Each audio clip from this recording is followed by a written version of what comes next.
Hi, my name is Han. Some of you might know me as Space or Space_Storm from TikTok or Discord. Uh, Welcome to my YouTube channel. I really wanted to make a YouTube channel so I could talk about topics regarding the manga community, things that I really enjoy, revolving manga or manhwas, and stories that I read that I really like and that I really want to share with you guys. I used to post on mangatok pretty heavily in 2020 and 2022, back when it was like really popular to be on mangatok. And kind of fell off with it after a while, as one might typically do, and just really missed making content. So here we are. Like I mentioned, I made content for a couple of years on Manga Talk, and after a while, TikTok started changing with the algorithm. I honestly don't know all the details of it. I just know that they shifted in who could see your videos versus who couldn't. And I think a lot of it had to do with the sponsorships and like paid promotions and TikTok shop. It kind of made it really difficult for me to want to post on TikTok after a while, and there was just some life stuff that happened. For example, I moved from my home in North Carolina to live with my parents down south. Uh, that was a really challenging time. That was towards the end of 2021. I did it because I needed to continue my education so I could get my degree. As a non binary queer person living in the South, with parents who don't believe in that kind of stuff, it was really hard. Whereas I would typically go to Manga Talk to find comfort, it became really difficult for me to still feel that comfort. I got on antidepressant medication. I unfortunately took a pay cut in my job, which that affected a lot of me posting as well, because a lot of what my posts were hauls, going to Barnes& and Noble on manga shopping trips, not to mention shelving videos, which living at my parents' house, I only had one room. Most of my stuff was in storage. I had 6 full boxes of manga living in my closet at my parents' house because I didn't have any shelves for like 6 months. So it made it really difficult to make content, even though I still did, but it was definitely more infrequent with my lack of posting and not being super heavy on manga talk anymore, like during that time of my life, and my fixation, like kind of shifting in a way. It left me with the question, is manga talk dead? The short answer is obviously no. Technically, it's not dead, but I think that there are a lot of ways in which manga talk has kind of gone extinct. When buying manga was really popular in 2020 and 2021, people were collecting it left and right, doing hauls, filling up their shelves, commenting, trying to figure out where they could find certain volumes, bombarding stores like Barnes& and Noble and Books A Million, and just running publishing houses into the ground. The sales that these publishing houses made during that time, I can't even imagine it. I can't even imagine it.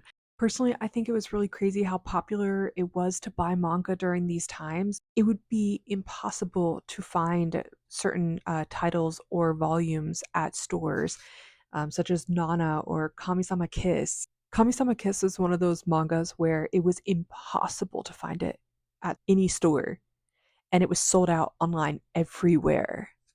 And then I went into a Barnes& and Noble like last month, and they had almost every single volume in stock. It is crazy, just the shift of like how it's impossible to find things like back, just a couple of years ago, and now it's you can walk into the store and easily find it. And not only that, but with the publishing houses, the quality of the manga that you could pick up in a store, it wasn't as good because they were trying to push out quantity. Think of the misprints and off-center spines. This is something that I still see today, but I don't see it as bad. Quality control is a little bit more contained now, whereas when everybody was on mangatok wanting the next big thing, like it was really hard to get like a good quality manga. I like to think that mangatok was one of the very first victims of consumerism on TikTok because when you look at TikTok now, influencers are pushing like items that people don't even need. I didn't see this when this was happening on mangatok because it was less like creators were saying you need this and more of like this is a great read. Like it's the same with book talk. You recommend something, the story sounds intriguing or the title makes you question what is it about? And next thing you know, you're buying it. And I am definitely guilty of doing that. Like I've done my fair share of reviewing manga and recommending it to people. We've all been a victim of overconsumption. I've been one, you've been one, the person next to you has been one. It's just weird to see it in a community you're so heavily invested in, or were so heavily invested in at the time. Kind of going into this next like point that I want to make also goes hand in hand with overconsumption, and that's people who indulged really heavily in buying manga and nindroids and merch and figures, and then turn around a couple years later and say, "Oh, it was all a phase."